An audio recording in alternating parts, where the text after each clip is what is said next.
La Fondazione partecipa sostenendo finanziariamente metà del costo complessivo, esattamente la metà che serve per la parte hard, cioè rimessa in salvezza della imbarcazione che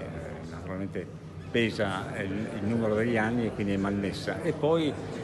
tutta l'attrezzatura didattica che serve per le lezioni che verranno svolte sulla goletta verde una volta appunto restaurata e riconfigurata come sede didattica.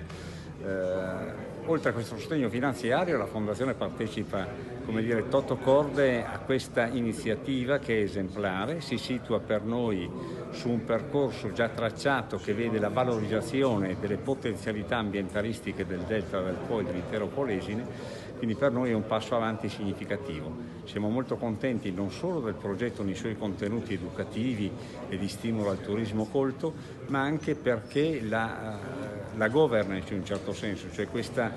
iniziativa comune che vede insieme istituzioni pubbliche, la fondazione e istituzioni private, mi pare che sia esemplare di un modello che va adottato e diffuso anche in tante altre occasioni.